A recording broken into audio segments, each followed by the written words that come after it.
Muy buenos días a todos. Quiero confirmar si me están escuchando. Sí, señora, buenos días. Buenos días. Bueno, muy buenos días a todos a este nuestro quinto día de la tercera jornada de actualización en biotecnología y microbiología molecular. Es un gusto para nosotros volver a recibirlos. Han sido 5 días intensos, 5 días de mucho aprendizaje, 5 días muy interesantes y pues es para mí un honor y un placer recibirlos en este último día. No es oficialmente el cierre de la jornada de la tarde todavía tenemos un espacio más de interacción. Pero bueno, ya en este quinto día ya estamos cerrando todo ese aprendizaje y todos esos procesos que hemos llevado durante esta tercera jornada y pues estamos muy contentos de cómo ha resultado todo gracias a ustedes, gracias a la participación de todos ustedes. Para los que ya creo que la mayoría me conocen, pero yo soy Jimena Borges, la coordinadora de las maestrías, de la maestría en biotecnología y la maestría en microbiología molecular de la Facultad de Ciencias Exactas y Naturales de la Universidad Libre, seccional Barranquilla. Este evento es la tercera jornada de actualización en biotecnología y microbiología molecular y articula nuestros programas de pregrado en microbiología y nuestros programas de posgrado.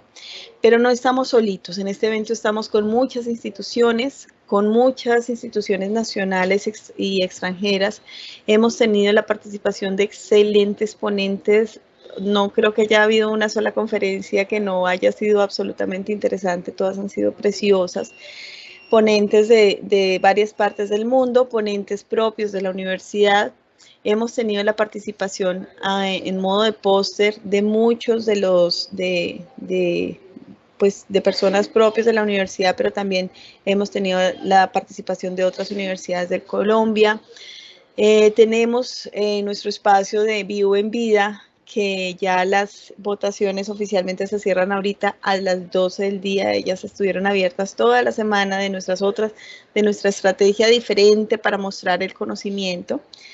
Entonces, bueno, ha sido una semana de bastante interesante y antes de darle presentar a nuestra queridísima Laura Perilla, que es nuestra siguiente ponente, antes de seguir con ella, quiero recordarles que tenemos la página web, ya que se me hizo, por acá la tengo, ok, que en la página web ustedes pueden encontrar toda la información. Aún, me disculpo, no he cargado las grabaciones de las otras sesiones, pero van a estar al final de esta página, van a estar todas las grabaciones para que en cualquier momento, si no pudieron asistir a alguna, ahí la encuentren en esta página. Ahí también encuentran nuestras presentaciones de póster, el programa, por supuesto, y en el programa tienen todos los enlaces de conexión. Ya en este momento estamos en el del viernes y solamente nos queda el de esta tarde. Entonces, ahí los pueden encontrar. También encuentran nuestras sesiones y los pósters de los trabajos. De verdad, ayer hicimos la mesa temática con todos los autores. Fue muy bonito ver todos los avances que se tienen, las implicaciones, los alcances. Así que pues digamos que es un tema muy bonito y ahí siguen, estarán disponibles los trabajos de póster presentados. También encontrarán hasta las 12 del día, ahorita vamos a cerrar el espacio de votación de Vivo en Vida, que es la estrategia de apropiación social del conocimiento en la que tratamos de mostrar la ciencia desde otro punto de vista, en este caso con fotografías. Aquí tenemos las 4 fotografías seleccionadas ganadoras del proceso de selección. Los curadores de las fotografías, los evaluadores ya las revisaron, ya las analizaron, ustedes han venido votando y ahorita a las 12 del día se cierran las votaciones y a quien se le entregue el mérito será una combinación entre las votaciones del público y la opinión de los evaluadores, que son del campo del arte.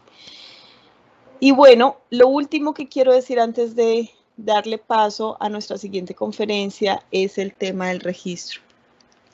Hasta la mañana de hoy, o sea, hasta las 12 del día, se cerrará la plataforma del registro como asistente. Las personas que no se hayan registrado como asistentes no podrán obtener su certificado de asistencia. Nosotros emitiremos los certificados de asistencia, pero los tomamos de aquí y los validamos con las listas de asistencia en cada una de las charlas.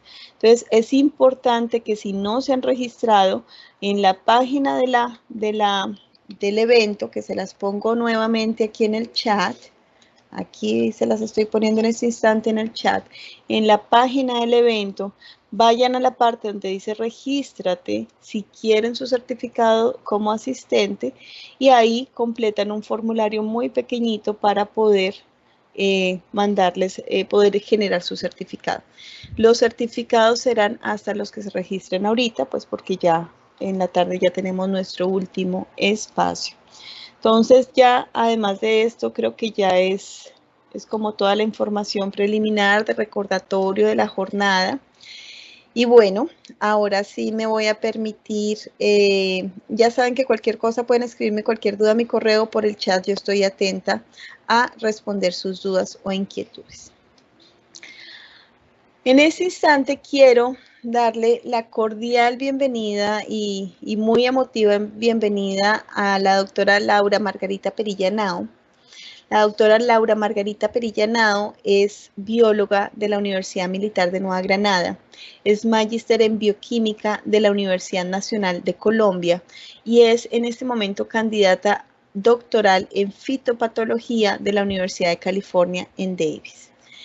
Actualmente es investigadora en el Laboratorio de Innovación en Garbanzo, enfocándose en las interacciones de simbiosis para la fijación de nitrógeno y genómica bacteriana del género Mesorhizobium, las distintas especies de Mesorhizobium. Doctora Laura, de verdad para nosotros es un gusto tenerte acá. Extiendo las palabras de Clarita que te puso por ahí en el chat. Es un honor para nosotros tenerte acá. Te agradecemos muchísimo que hayas aceptado nuestra invitación y pues estamos muy contentos de tenerte y pues adelante, el podio es tuyo para que nos cuentes un poco sobre tu presentación sobre la fijación de nitrógeno eficiente en Cicer-SPP. Claro, muchas gracias. Bueno, primero quiero verificar mi volumen. ¿Me escuchas bien? Yo te escucho perfecto, sí, señora. Bueno, también mientras voy compartiendo mi pantalla, en la presentación acá. Listo. Un momento. Tranquila. Entonces, ya lo ven en modo de presentación, ¿cierto? Sí, señora, está perfecto. Bueno, entonces, muchas gracias por la introducción y por la invitación, sobre todo. Realmente me alegra mucho poder compartir parte de lo que es mi trabajo de doctorado pues con ustedes. En este momento aún estoy en California, pero pues realmente mis objetivos en el futuro son regresar a Colombia y continuar haciendo investigación. Entonces también me parece un espacio muy importante pues para poder compartir experiencias y vivencias y bueno, también aquí les dejo mis contactos y en algún momento hay algunas áreas donde pues hay puntos de intersección o de diferente interés. Entonces, para comenzar, pues como me acaban de decir, bueno, yo soy Laura Perilla, trabajo en el Laboratorio de Innovación de Garbanzo en la Universidad de California. Yo llegué aquí hace unos 6 años con financiación de Fulbright Colciencias para iniciar mis estudios de doctorado. Y hoy pues les voy a hablar sobre el nitrógeno y la importancia en la agricultura y en esas interacciones planta-microorganismo. El nitrógeno pues es un gas que se encuentra de manera abundante en la atmósfera, casi el 80% es solo nitrógeno, pero es muy difícil de acceder en la cadena de los seres vivos, en la producción primaria. De hecho, se utilizan 3 opciones: la fertilización mineral, que es la que se ha incrementado en los últimos 50 años debido pues al uso de fertilizantes, y de manera natural pues la excreta la manura, la fijación biológica de nitrógeno, que es el tema en el que me voy a enfocar específicamente para garbanzo, Pero el problema de utilizar gran cantidad de fertilizantes hoy en día es que, bueno, no todos los cultivos, no todas las especies son capaces de asimilar ese nitrógeno de manera eficiente y además pues hay una pérdida a los ecosistemas, al exceso de nitrógeno en el agua causa zonas de muerte, eso causa también blooms de algas y estos son tóxicos y bueno, es un problema ecológico bastante grande. Una de las formas naturales pues son las leguminosas, quienes se encargan de fijar ese nitrógeno atmosférico que necesita un proceso energético complejo, tiene un triple enlace para poderse convertir a productos como el amonio, pero esto ocurre de manera muy interesante con una simbiosis entre bacterias del suelo y un órgano nuevo que generan las plantas leguminosas a partir de sus raíces, el nódulo, que podemos ver, este es un diagrama pequeñito, y lo importante es la acción de la enzima nitrogenasa de los rizodios. Esa enzima tiene unas condiciones muy particulares para su funcionamiento, pero ese órgano especializado permite que genera una gran diferencia entre una planta totalmente deficiente de nitrógeno o que tenga una cantidad de nitrógeno favorable. También pido excusas por algunos el Spanglish, pero bueno, espero que sea claro. En términos de leguminosas, si uno compara con la alimentación o el acceso que existe en cuanto al tipo de nutrientes, los cereales se han visto beneficiados por las tecnologías de agricultura de los últimos 50 años. La revolución verde básicamente pasó en cereales, en trigo, maíz, arroz, etcétera. ¿Por qué? Porque vemos que cada uno de estos puntos es un año de producción global versus área. Y entonces, si uno mira en 50 años, hay incremento en la producción de cereales en casi la misma área cultivada, lo cual es ideal porque hay un límite de qué tierra se puede utilizar para la agricultura. Y eso no pasa con las leguminosas porque cada vez que hay un incremento en la producción es porque se ha expandido una situación no deseable. Hay un reto muy grande para los años venideros, no solo en nutrición, en alimentación, sino en producción utilizando los recursos finitos que tenemos pues en agricultura. Además, desafortunadamente, a pesar de esa capacidad biológica, la realidad es que en las industrias, en la tecnología de utilizar un inóculo como fuente de nitrógeno es prácticamente una excepción, en muy pocos casos sucede. Entonces, enfocándonos específicamente en la especie de la cual pues conozco más, que es garbanzo. El garbanzo es una especie originaria de la Mesopotamia, lo que hoy en día es Turquía. Vamos a ver más detalles sobre qué significa o cuál es el área de origen de domesticación más adelante, pero se diversificó y se ha cultivado tradicionalmente en países del subcontinente asiático, en India, particularmente Pakistán, Etiopía, Marruecos, y es algo nuevo en escala, hablando de los últimos 10.000 años. En los últimos 100 años, tanto la parte occidental, Australia, Estados Unidos, Canadá, se han vuelto realmente los principales productores de garbanzo y los principales consumidores siguen siendo estas áreas que tradicionalmente lo cultivaban. Pero ¿qué sucede con el garbanzo moderno? Pues es el producto de procesos de domesticación por pues toda la historia de la humanidad, selección y muy reciente de breeding, de fitomejoramiento. Eso genera una reducción en la diversidad alélica que aquí represento con punticos de colores, pero que en nuestro grupo se ha medido utilizando marcadores moleculares de tipo SNP.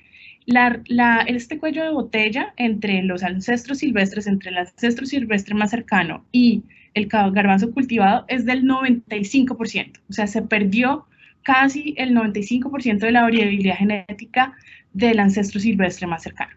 Entonces, con esa limitación de genética que tiene el cultivo actual, pues es muy difícil enfrentar los retos de la agricultura para los próximos años venideros. Entonces, nuestro grupo de investigación utilizó la estrategia básicamente de volver al sitio de domesticación, encontrar cuál es ese centro de domesticación que es en el suroeste de Turquía. Este es un mapa mostrando básicamente en el sur de esta parte queda Siria, en el oriente de esta parte queda Irak. Es una zona en conflicto, de hecho, y fue complicado realizar estos muestreos, pero esto pasó entre el año 2013 al año 2015. Se realizó un muestreo muy detallado por áreas, buscando durante 2 años especímenes que correspondían a las diferentes especies. Entonces, dentro del género Sizer, la especie más cercana es Sizer reticulatum, al garbanzo domesticado, y luego hay otra especie que divergió hace unos 100.000 años que se llama Sizer equinospermum. Voy a continuar hablando de estas especies como como parte de mis sujetos experimentales en mi trabajo. Y esta es una representación, pues, sencillamente demostrando que no es un árbol filogenético per se, exacto, con distancias filogenéticas, pero muestra que dos de las especies cercanas, de hecho, son muy, la cultivada, la reticulatum y el equinospermum. La diversidad genética de cada una de estas especies, pues, y de cada uno de estos individuos, porque cada línea vertical que se observa aquí, esto es una figura de estructura genética basado en SNPs, muestra diferentes poblaciones. Y el mensaje que quiero dar con estos diferentes colores que se observan es que, a pesar incluso en Sizer arietinum, que es el garbanzo cultivado, estos diferentes colores, azul, rojo, verde, realmente corresponden a las land races, que son las variedades como criollas de cada región, de Turquía, de Pakistán, de Etiopía. El pool genético de lo que es el garbanzo cultivado representa algunas de estas líneas chiquiticas por aquí. O sea, es muy pobre genéticamente el garbanzo cultivado. Ahora, el garbanzo se asocia con bacterias del género Mesorhizobium. Estos son bacterias gram negativas del suelo, parientes cercanos de Agrobacterium, que se utiliza para transformaciones genéticas. Y en uno de los estudios realizados por otro estudiante de doctorado, él se enfocó en la diversidad genética de los simbiontes, utilizando secuenciación, whole genome sequencing del nódulo como tal, que tiene no solo el simbionte, sino material de la planta, etcétera, y también haciendo purificación, o sea, haciendo genómica ambiental del nódulo o haciendo ensamblaje del genoma con cepas purificadas. Y lo que él encontró interesantemente es que, a pesar de haber una gran diversidad a nivel global de muchas especies, hay básicamente en cada nuevo país donde él recibía muestras o él viajaba y así colectaba suelos, encontraba especies diferentes. Estos son especies considerando una definición filogenética del 95%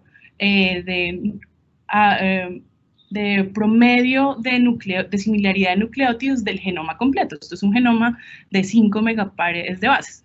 Y en el sitio de domesticación, particularmente se encontraron solo 2 especies, Mesorhizobium caesari o Mesorhizobium mediterraneum, pero la frecuencia con la que se encontraban correspondían a solo una de las especies hospederas. Entonces, Sizer equinospermum, el ancestro más antiguo, se encontraba principalmente con Mesorhizobium caesari, y Sizer reticulatum, el ancestro silvestre del cual salió el pool genético del garbanzo cultivado, Mesorhizobium mediterráneo. Entonces, la primera pregunta de investigación fue, cuando yo empecé mi trabajo, ¿cuál es esa relevancia funcional entre esa coocurrencia de una especie muy particular de simbiontes con los hospederos? ¿Significa que entonces son mejores esas interacciones porque están en su estado natural o es por otro tipo de adaptaciones, etcétera? Entonces, para poder contestar esta pregunta, el tipo de aproximación es hacer experimentos en invernadero, haciendo fenotipificación, creciendo plantas en condiciones de ausencia de nitrógeno. Por ejemplo, esta es una foto donde hay cada plantica individual marcada con sus diferentes tratamientos en todo un invernadero. Y lo que uno hace es evaluar la asimilación de nitrógeno. La forma más barata de hacerlo es midiendo la biomasa del peso seco, tanto para cada uno de los órganos, la parte aérea, la raíz, los nódulos. Para la parte de los nódulos, pues contar nódulos, separar individualmente, morfología, bueno, otros parámetros. Tenemos una herramienta que nos permite utilizar una imagen, y para poder hacerlo, porque se imaginarán, hacer manualmente esto para miles de plantas no es viable. Entonces, para poder responder si esta diferenciación en términos de concurrencia, o sea, una relación que existe ecológicamente, tiene una evaluación funcional, el tipo de tratamientos que uno utiliza pues es ausencia de nitrógeno o alta concentración. Esto es una concentración de 10 milimolar, por ejemplo, de nitrato de amonio, y una especie de rizobio. MC va a ser Mesorhizobium cicerae, MM Mesorhizobium mediterraneum. Esto es una imagen de cómo funciona cuando, por ejemplo, uno utiliza un genotipo cultivado versus un genotipo de los silvestres. Y pues a simple ojo uno puede ver, bueno, aquí se ve amarillo, muy parecido como se ve cuando se pone una concentración de nitrógeno muy bajita, y hay una diferencia entre, digamos, la respuesta a las dos bacterias. Y si uno lo cuantifica, es más evidente, como ustedes pueden ver en las barras azules, que es el nitrógeno inorgánico, la respuesta a la planta es bastante alta y significativa. De hecho, eso explica por qué muchas veces los agricultores prefieren fertilizar el suelo, así eso impida la nodulación. Pero si vamos aquí a las barras de los microorganismos, vemos que hay uno de ellos, Mesorhizobium mediterraneum, que se comportaba mejor, que generaba mayor biomasa que con Mesorhizobium cicerae. Y esto es interesante porque resulta que los inoculantes comerciales actuales que se venden para garbanzo es Mesorhizobium cicerae, no la especie que está generando mejor biomasa. Otro, pues los parámetros que se miden es, bueno, la biomasa de los nódulos, el número de los nódulos. Este experimento en particular, bueno, ¿en qué momento podemos hacer una comparación entre cultivados y silvestres que tengan una fenología diferente? Porque esa es una de las barreras que a veces hay, y porque normalmente este tipo de los ensayos de nodulación se hacen en in vitro o con plantas muy pequeñas, y el problema de esos resultados es que no están reflejando realmente la necesidad de la planta de fijar nitrógeno. La mayor necesidad ocurre cuando se está llenando el fruto, está la floración, la fase reproductiva. Entonces, todos estos experimentos de aquí en adelante suceden en ese momento, en la fase reproductiva del garbanzo y sus ancestros silvestres, donde podemos hacer comparaciones equitativas, así sean genotipos diferentes. La siguiente pregunta de investigación era, bueno, ¿cuáles son esas diferencias? Y si esas diferencias que nosotros encontramos pues están relacionadas solo con un genotipo o una cepa que por azar se eligió para hacer este tipo de ensayos. Entonces aquí lo que yo buscaba responder es esta especificidad que encontramos, o esta relación que encontramos, ¿cómo la podemos expandir? ¿Realmente está representando una interacción a nivel de género? Sizer versus Mesorhizobium, o a nivel de especie, o hay una interacción genotipo muy específico, porque de la misma manera como había una gran distribución de como 29 sitios diferentes de estos silvestres, cada uno de esos sitios silvestres estaba asociada con un microorganismo diferente. Entonces, el panel de diversidad que se recuperó del sitio de domesticación no solo corresponde a los hospederos, sino también a los simbiontes. Entonces lo que yo hice fue evaluar 3 cepas diferentes de cada uno de los Mesorhizobium, Cicerai o Mediterraneum, en total 6 especies. Estas, bueno, corresponden 3 de cada una de las especies. Corresponden a 6 aislados. De cada uno de ellos el genoma está secuenciado. Hay un genoma representativo de cada especie por PacBio, que son genomas o reads, secuencias de alta longitud, o sea, que permiten un ensamblaje con mayor precisión, y los otros por Illumina, en términos del Mesorhizobium. Y en cuanto al hospedero, de cada especie utilicé más de un genotipo para utilizar en total 12 genotipos del hospedero. Entonces, en total, esto era una matriz combinatoria de 72 opciones de hospedero y simbionte.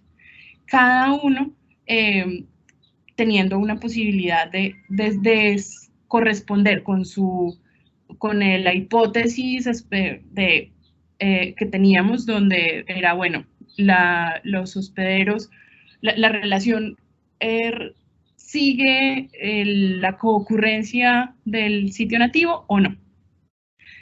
Y a nivel general, digamos, desde un punto de vista grande, si lo vemos a nivel de especie, en cada uno de estos paneles tenemos Arietinum, es la especie cultivada, Echinospermum, la lejana, Reticulatum, la otra especie silvestre.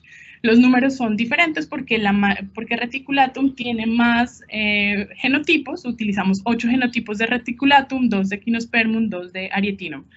Y los 2 colores diferentes es la combinación de las 3 cepas que correspondían a cada especie de simbionte, en morado Cicerai y en verde Mediterráneo. Entonces, el patrón que encontramos para Reticulatum, que ya lo habíamos evaluado antes, corresponde a mayor eficiencia con Mesorhizobium Mediterráneo. La otra parte, el eje inferior, estos son gráficas de densidad donde la medida es entre 0 y 1, porque estamos considerando, aquí esto es un índice donde estamos normalizando cada uno de los valores de cada genotipo con el valor máximo obtenido en la condición de alta cantidad de nitrógeno. Como un parámetro de ese genotipo se puede desarrollar a este nivel con nitrógeno inorgánico, entonces de ahí para abajo, ¿cuál es el índice de fijación de nitrógeno comparativamente? Entonces en este índice encontramos Reticulatum nodula y genera más biomasa con Mesorhizobium Mediterraneum, al contrario, Cicer Echinospermum con Mesorhizobium cicerai, y Arietinum un poquito más con Mesorhizobium Mediterraneum, pero realmente esta no es una diferencia tan significativa. Lo que para nosotros fue muy impresionante fue ver esta diferencia tan grande en el ancestro silvestre Cicer Echinospermum. Y ahora sí, digamos, la conclusión de esta parte es, bueno, si hay una relación de especie, donde cada especie está representando una simbiosis óptima. Esta diferencia es de un 20%, y es en términos de, por ejemplo, calidad inoculante, eso sería un producto, pues, súper bueno si se llega a desarrollar como producto.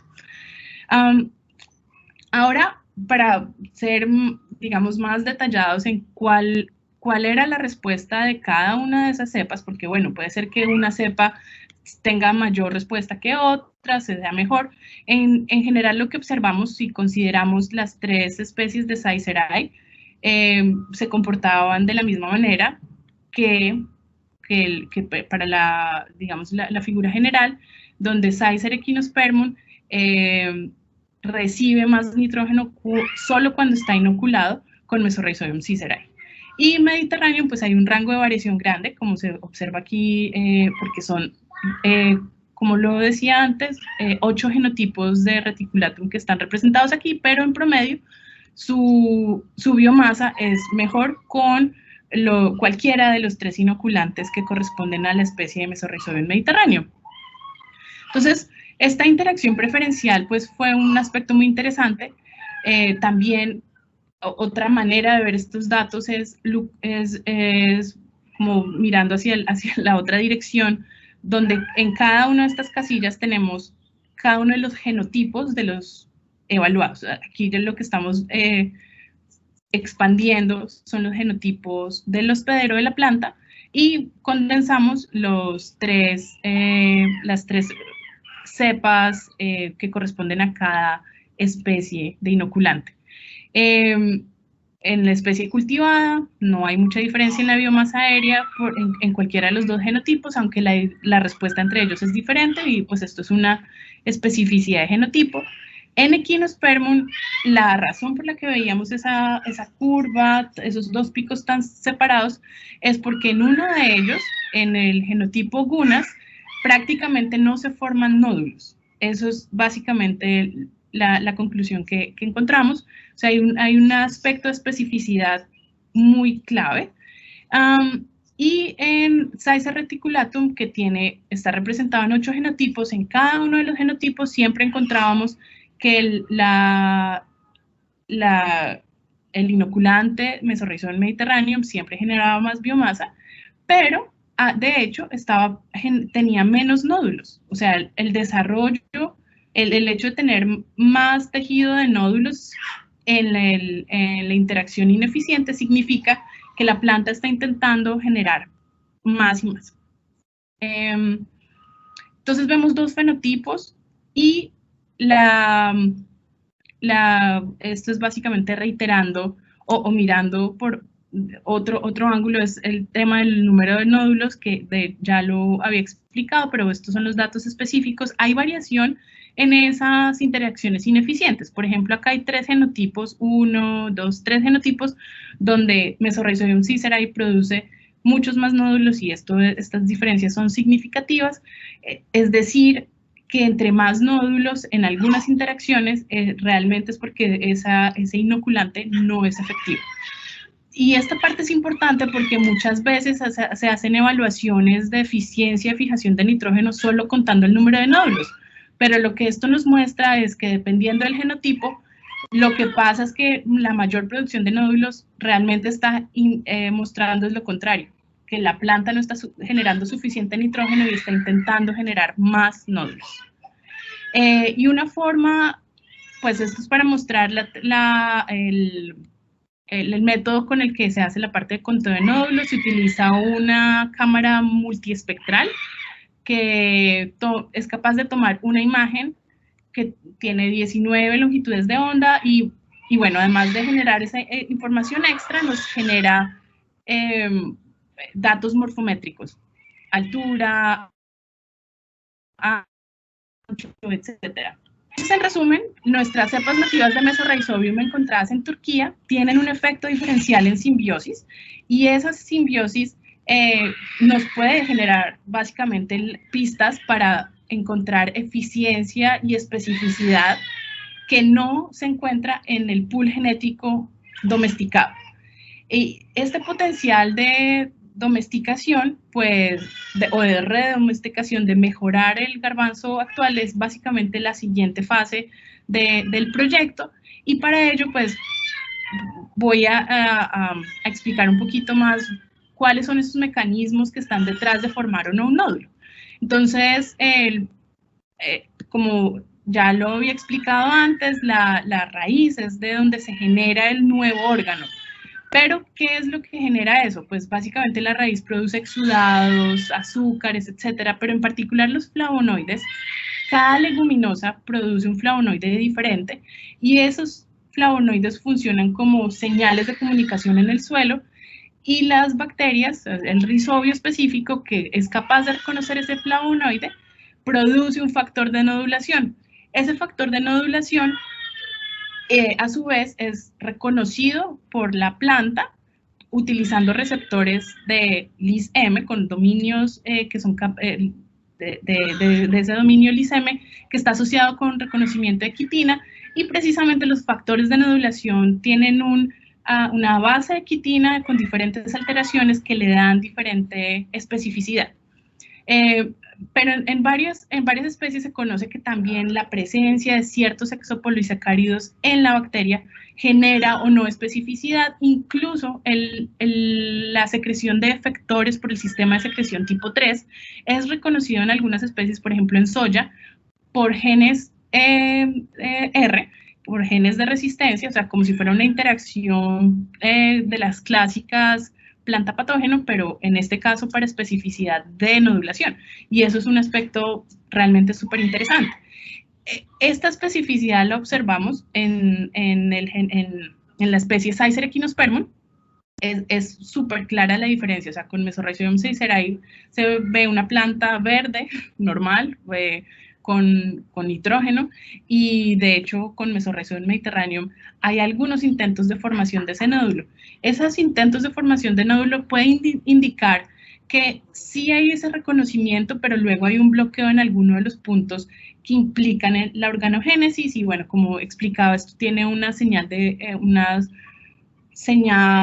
cascada de señalización desde la epidermis y luego la formación en el córtex para formar el nódulo. Entonces, un nódulo no se forma automáticamente y es bastante complejo. Ahora, ya una vez está formado el nódulo, este es un ejemplo de un nódulo que cortado a mano alzada, el color real, tiene una parte rosadita y una parte como verdecita. Para las leguminosas tipo garbanzo, lenteja y la especie modelo Lotus japonicus, perdón, Medicago truncatula, porque Lotus es de soya. Para Medicago, estos tienen un nódulo indeterminado, que tiene un meristemo apical, tiene una zona de crecimiento, tiene una zona de fijación y una zona de senescencia. Esto es un nódulo en garbanzo. La zona de fijación, de hecho, pues es una zona que histológicamente está caracterizada por dos tipos celulares. Unas células de la planta están infectadas con bacteroides, que es la forma de la bacteria diferenciada, y es solo allí donde se puede, la nitrogenasa puede funcionar, porque se requiere que la leghemoglobina esté capturando ese oxígeno libre, porque la nitrogenasa solo funciona sin oxígeno, o sea, necesita condiciones anóxicas. Y lo que se ve en esta parte moradita son unas células llenas con bacterias en su estado diferenciado, en su estado de fijación, y otras células vacías, pero esas células vacías de la planta están haciendo el otro proceso, que es la conversión metabólica del amonio a productos de aminoácidos, glutamato, glutaminas, las rutas de transporte, que van a depender también de qué tanto pedido haya de carbono o suministro esté pidiendo la planta. Y como es un órgano, así como las hojas, pues también tiene un proceso de senescencia. Entonces, en la parte basal, estas células se mueren, tienen una respuesta celular de destrucción de la membrana, colapso de las bacterias, y histológicamente pues es evidente encontrarlas. Entonces, estos dos conceptos de los que venía hablando, nosotros tenemos en cuenta que esto puede ser un proceso o de especificidad, que no es solo los factores de nodulación, no es solo los receptores, o de eficiencia, que implica pues el metabolismo. Entonces, ¿qué genes están relacionados con estos fenotipos que encontramos en garbanzo? Bueno, pues esto es parte del trabajo que llevo en este momento en progreso, y tenemos dos estrategias. Una es hacer genética de híbridos interespecíficos. Nuestro laboratorio cuenta con híbridos de la especie cultivada con las especies y los múltiples genotipos de los silvestres. Y para este fenotipo de especificidad, porque el fenotipo es bien evidente, cuando no hay nodulación, la planta se vuelve amarilla, incluso roja. Básicamente este es el crecimiento que había en la semilla, con los nutrientes que había en la semilla, pero ya no hubo nada más. Entonces, en la generación F4, después de autopolinizaciones de los híbridos, una generación F4 todavía tiene segregación, no todos los alelos están fijados, homocigotos, o sea, algunos van a ser heterocigotos. Eso hace que sea un poco complejo identificar estas familias, pero lo que les quería mostrar es, una parte del análisis es buscar cuál es ¿cuáles son las líneas promisorias que tengan estos rasgos? Bueno, uno, para identificación de genes, de cuáles son esos genes que están generando esta diferencia. Pero al hacer un cruce, uno no solo está transfiriendo los alelos del silvestre, sino también está generando una mezcla con los alelos del cultivado. Entonces esto se hizo en 2 familias y para cada familia, lo que llamamos una familia F4, se evaluaron 2 tratamientos, 10 semillitas con Mesorrhizobium sicerae o 10 plantas con Mesorrhizobium mediterraneum. Y esta evaluación, por ejemplo, este es uno de los resultados. Esta es la respuesta del parental para este experimento muy en particular, el parental domesticado, el parental silvestre, que tiene esa diferenciación más grande, donde funciona mejor con Mesorrhizobium sicerae. Y luego la progenie, estos son casi 600 plantas. Encontramos que el promedio de la progenie tiene el carácter del cultivado, o sea, funciona mejor con Mesorrhizobium mediterraneum. Pero obviamente hay una variación y esta imagen del invernadero es para mostrar lo increíble, porque realmente en este invernadero nunca se utilizó nitrato de amonio para este experimento. En los otros experimentos siempre se utilizaban controles positivos, pero acá no había nada de nitrógeno. Y algunas plantas tienen un crecimiento vigoroso mucho más de lo que observamos con cualquiera de los parentales. Y es muy promisorio, porque de aquí, pues esto no es algo que yo voy a poder culminar en mi doctorado, porque los doctorados hay que terminarlos. Esto es una línea de investigación que se abre para poder saber qué está generando estas plantas tan vigorosas solo a punta de bacterias. Los resultados de este experimento, no quiero que lean cada una de las gráficas, pero es para mostrar aquí cada línea, cada familia se encuentra de manera vertical y pues tenemos la respuesta a 2 tratamientos.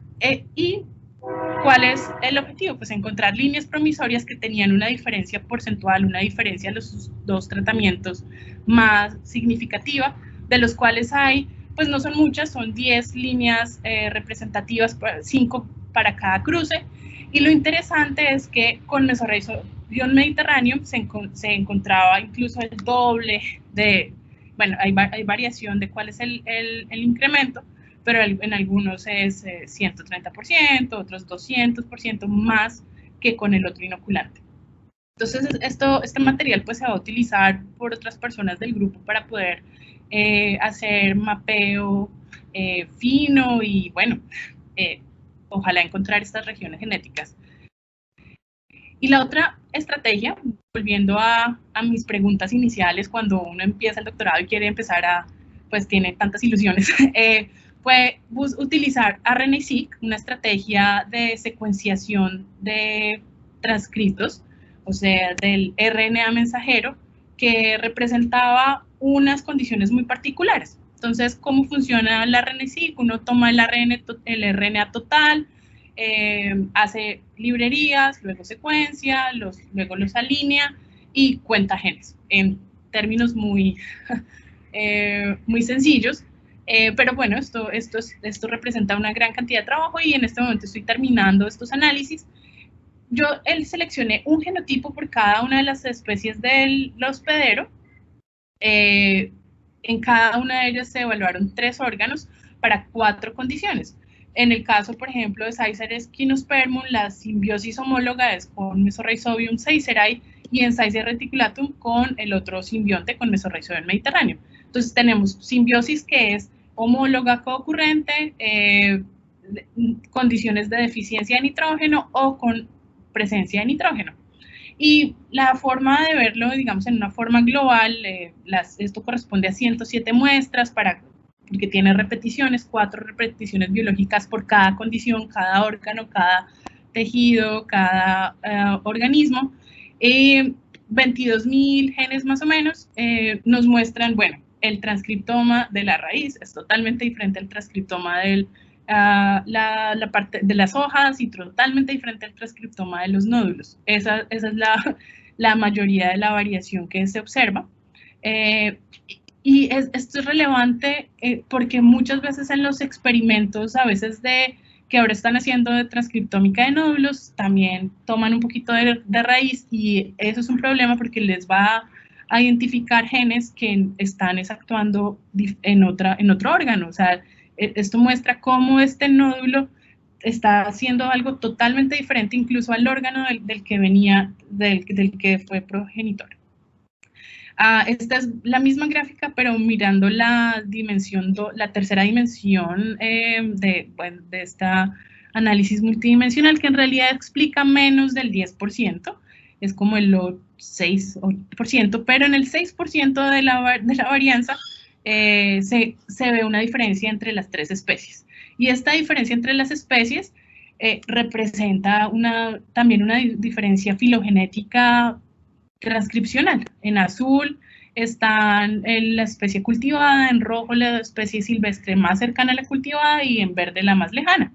Entonces, ¿yo qué quiero hacer con esto? Hacer expresión diferencial, encontrar si esos genes que se están expresando diferencialmente hacen parte de un grupo, de una red de coexpresión que está funcionando conjuntamente, y qué tipo de diferencias funcionales se pueden hacer. ¿Cuáles son este tipo de resultados de expresión diferencial? Pues gráficas donde uno dice, bueno, ¿cuántos genes están upregulated, están sobreexpresados, cuántos están reprimidos para cada una de las condiciones, cada una de las combinaciones? Y lo que ahora estoy haciendo es analizando el significado de buscar cada de esos 10 genes si están en una misma ruta o no, etcétera, o si hacen parte de estos clústeres o de estos grupos que tengan una significancia biológica. Pues con esto termino mi parte de resultados, y bueno, para concluir, creo que el mensaje más relevante de mi trabajo es que a partir del estudio de la simbiosis en ancestros silvestres pudimos encontrar fenotipos que son realmente útiles y que se pueden aplicar a la biotecnología, a la agricultura, para mejorar la fijación de nitrógeno en garbanzo. Y pues el ideal es poder movilizar estos rasgos a productos que correspondan pues a las necesidades de diferentes regiones. Y bueno, pues esto es un resumen de nuestra matriz, donde tenemos compatibilidad en una especie, eficiencia en otra especie, y los cultivados pues tienen una diferencia en que pues pueden inocularse con cualquiera de los dos, pero perdieron esa capacidad de generar mayor biomasa siendo muy específicos. Bueno, muchísimas gracias. Y también pues esta parte creo que es importante, es la financiación de las diferentes instituciones que pues me han permitido tener mis estudios y financiar estos proyectos, laboratorios, y obviamente todas estas fotos, estos experimentos se hicieron antes de la pandemia, pero se ha requerido el trabajo y la ayuda de muchas personas en el laboratorio, incluyendo mi profesor aquí lavando raíces en la mitad del verano en California. Bueno, no sé si tengan preguntas, con mucho gusto los escucho. Doctora Laura, es un gusto todo lo que nos cuentas, es muy interesante el trabajo y muy aplicado pues para todos los trabajos y muchos de los trabajos que se realizan también acá pues acá en Colombia también. Entonces, pues de verdad te damos muchísimas las gracias. Entonces, abro el espacio para las preguntas. Cualquier persona que quiera preguntar puede hacerlo en este momento, ya sea usando el chat o levantando la mano. La doctora Clara Gilma Gutiérrez está levantando la mano, entonces Clarita, adelante. Buenos días. Bueno, no puedo encender la cámara porque tengo una dificultad en este momento con el video. Me alegra mucho saludarte, Laura, me encanta tenerte aquí. Eres mi amiga, así que me encanta mucho que estés aquí. Gracias. A ver, una de las cosas que tengo el gusto es que yo le doy a los estudiantes fisiología vegetal. Y en muy ligado al tema de interacción microbiana, porque estamos trabajando microbiología. pero el trabajo que realiza realmente pone en evidencia algo que es muy importante, el tema de la especificidad y el tema también de la importancia del desarrollo constante y de la investigación sobre cepas microbianas. O sea, el asunto es la gran biodiversidad que hay y que muchas veces muchas empresas nos pueden estar ofreciendo la aplicación de una biotecnología, pero no basada en una especificidad. Entonces, ahí donde puede estar ese fracaso. Eso quiere decir que, en suma, hay una serie de nuevas tecnologías, como la transcriptómica, por ejemplo, que pueden permitir ese screening más rápido de la actividad biológica de este tipo de organismos. Entonces, a mí más que hacerte una pregunta, es como también abrirle los ojos a los estudiantes en que, sobre todo cuando estamos trabajando en microbiología, en biotecnología, el tema de especificidad, el tema, vale la pena siempre el screening específico y de selección de cepas para una actividad determinada. Entonces, es importante esto porque los chicos están en un proceso de formación y bueno, más adelante la idea es que con toda la situación que vamos pasando, se conviertan en empresarios y se conviertan en desarrolladores de estos productos. Entonces, pues mil gracias, esa era mi intervención. Muchas gracias, Laura. No, gracias a ti. Sí, tienes mucha razón, o sea, como consumidores de lo que sea, uno siempre tiene que saber realmente si el producto está desarrollado hacia las necesidades de uno o no. Y bueno, hay tantas cosas por hacer. O sea, hay una cosa, el garbanzo pues no es un producto comercial en Colombia a gran escala como lo intentan con otros, por ejemplo, la soya o cosas así.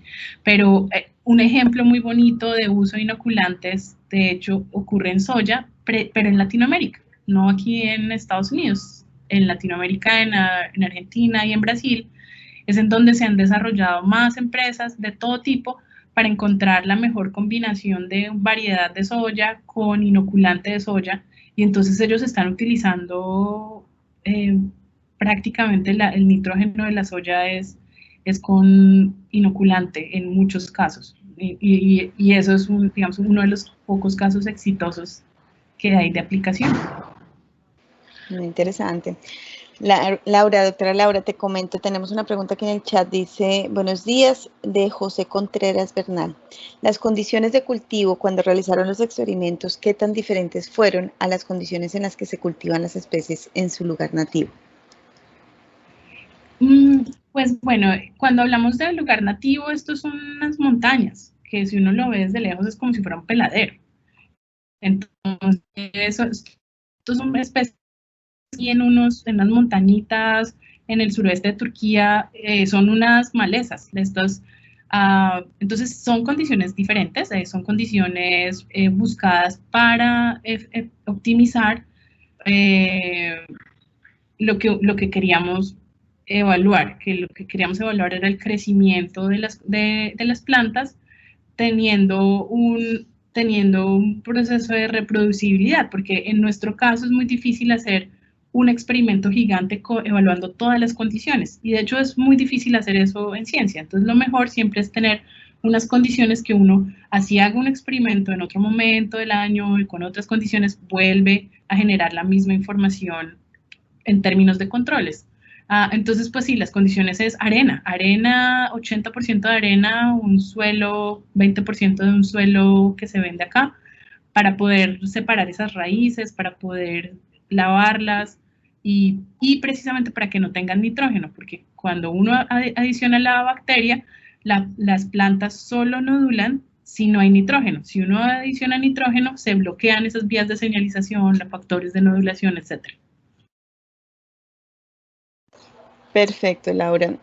Tengo una pregunta que me hicieron llegar por otro medio porque no les está funcionando. El chat dice, ¿podrías ampliarnos un poco más la información sobre las tinciones celulares utilizadas para evidenciar el proceso de nodulación?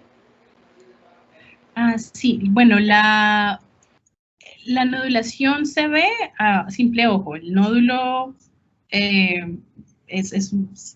bueno, mostré varias fotos de nódulos precisamente porque son bien diferentes. La raíz es como un pelito y uno lo separa los nódulos. Y los nódulos cuando están frescos se ven rojizos. Pero si uno lo hace a mano alzada, pues se ve esos colores. Ahora, para hacer histología, se hace fijación, deshidratación de alcoholes, y esta tinción era azul de toluidina. Entonces es una tinción que ahí está mostrando básicamente paredes celulares. Bueno, Laura, muchísimas gracias. No sé si hay más preguntas de parte del público. No tengo nada más por aquí por el chat. Bueno, Laura, ¿no? Parece que todo está muy claro, de verdad muy interesante el trabajo, un trabajo además que veo que es muy aplicado para nuestras realidades de nuestras zonas, para lo que nosotros estamos trabajando comúnmente. Tenemos de hecho en nuestras maestrías trabajos asociados y similares, pero pues muy interesante ver ese otro punto de vista y cómo tenemos que controlar o cómo tenemos que articular todos los factores desde el punto de vista genético y desde el punto de vista ambiental para poder realmente comprender todos estos procesos. Entonces, Laura, de verdad es un gusto para nosotros desde la Facultad de Ciencias Exactas y Naturales. Te agradecemos muchísimo tu participación en esta tercera jornada de actualización en biotecnología y microbiología molecular.